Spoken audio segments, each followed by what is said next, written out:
ನಮಸ್ಕಾರ.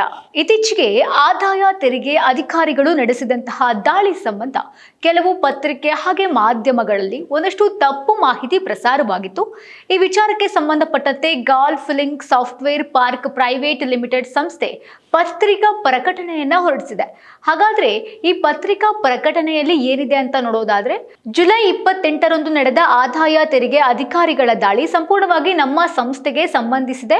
ನಮ್ಮ ಸಂಸ್ಥೆಯ ಹಣಕಾಸಿನ ವಹಿವಾಟಿಗೆ ಸಂಬಂಧಪಟ್ಟಂತೆ ದಾಳಿ ನಡೆಸಲಾಗಿತ್ತು. ಆ ದಾಳಿಯ ವೇಳೆ ಐಟಿ ಅಧಿಕಾರಿಗಳಿಗೆ ಬೇಕಾದಂತಹ ಎಲ್ಲಾ ಸೂಕ್ತ ದಾಖಲೆಗಳನ್ನು ಒದಗಿಸಲಾಗಿದೆ. ಹಾಗೆಯೇ ಅಧಿಕಾರಿಗಳ ಪರಿಶೀಲನೆಗೆ ಕೂಡ ಸಹಕಾರ ಮಾಡಲಾಗಿದೆ. ಇದು ಆದಾಯ ತೆರಿಗೆ ಅಧಿಕಾರಿಗಳ ಸರ್ವೇ ಸಾಮಾನ್ಯ ಪರಿಶೀಲನಾ ಭೇಟಿಯಾಗಿರುತ್ತೆ.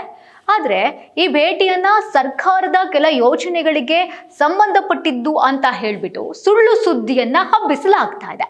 ಇಂಧನ ಇಲಾಖೆಗೆ ಆಗಲಿ ಸ್ಮಾರ್ಟ್ ಮೀಟರ್ ಯೋಜನೆಗಾಗಲಿ ಯಾವುದೇ ರೀತಿ ಸಂಬಂಧ ಇಲ್ಲ ಅಂತ ಹೇಳಿ golf link software park private limited ಸಂಸ್ಥೆ ವತಿಯಿಂದ ಸ್ಪಷ್ಟಪಡಿಸ್ತಿದ್ದೀವಿ ಅಂತ ಹೇಳಿ ಪತ್ರಿಕಾ ಪ್ರಕಟಣೆಯನ್ನ ಈಗಾಗಲೇ ಅವರು ಹೊರಡಿಸಿದ್ದಾರೆ. ಹಾಗಾದ್ರೆ ಆದಾಯ ತೆರಿಗೆ ಇಲಾಖೆ ನಮ್ಮ ಕಂಪನಿಗಳಲ್ಲಿ ನಡೆಸಿದಂತಹ ಪರಿಶೀಲನೆಗೂ ಸ್ಮಾರ್ಟ್ ಮೀಟರ್ ಕುರಿತಂತೆ ಇತ್ತೀಚೆಗೆ ನಡೀತಾ ಇರುವಂತಹ ಬೆಳವಣಿಗೆಗೆ ಅಥವಾ ಇಂಧನ ಇಲಾಖೆ ಸೇರಿದಂತೆ ಯಾವುದೇ ಸರ್ಕಾರಿ ಯೋಜನೆಗಳಿಗೆ ಯಾವುದೇ ಸಂಬಂಧ ಇರೋದಿಲ್ಲ. ನಮ್ಮೆಲ್ಲ ವ್ಯವಹಾರಗಳಿಗೆ ದೀರ್ಘಕಾಲದಿಂದಲೂ ಕೂಡ ಪಾರದರ್ಶಕತೆ ಹಾಗೆಯೇ ಕಾನೂನು ಪರ ಬದ್ಧತೆಯನ್ನ ನಾವು ಅನುಸಾರ ಮಾಡ್ತಾ ಇದ್ದೀವಿ.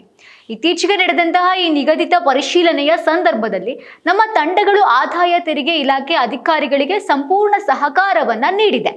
ಯಾವ ಬಗೆಯ ಉಲ್ಲಂಘನೆಗಳು ನಮ್ಮ ಕಡೆಯಿಂದ ಕಂಡು ಬಂದಿಲ್ಲ. ಹೀಗಿರುವಾಗ ಊಹಾಪೋಹಗಳು ಅಥವಾ ತಪ್ಪು ಮಾಹಿತಿ ಹಬ್ಬಿಸೋದು ಅಂತಹ ಎಲ್ಲ ಸುದ್ದಿಗಳನ್ನು ನಾವು ಸಂಪೂರ್ಣವಾಗಿ ಖಂಡಿಸ್ತೀವಿ. ಈ ಸಮಯದಲ್ಲಿ ಎಲ್ಲರೂ ಕೂಡ ಜವಾಬ್ದಾರಿಯಿಂದ ವರ್ತನೆ ಮಾಡಬೇಕಾಗತ್ತೆ. ಆಧಾರವಿಲ್ಲದ ಆರೋಪಗಳನ್ನ ಹರಡೋದಾಗಲಿ ಅಥವಾ ಬೆಂಬಲಿಸೋದಾಗಲಿ ಮಾಡಬಾರ್ದು ಅಂತ ಕೇಳ್ಕೊಳ್ತೀವಿ ಅಂತ ಇಂಧನ ಸಚಿವ KJ ಜಾರ್ಜ್ ಅವರು ಕೂಡ ಟ್ವೀಟ್ ಮೂಲಕ ತಿಳಿಸಿದ್ದಾರೆ ಈ ವಿಚಾರವನ್ನ.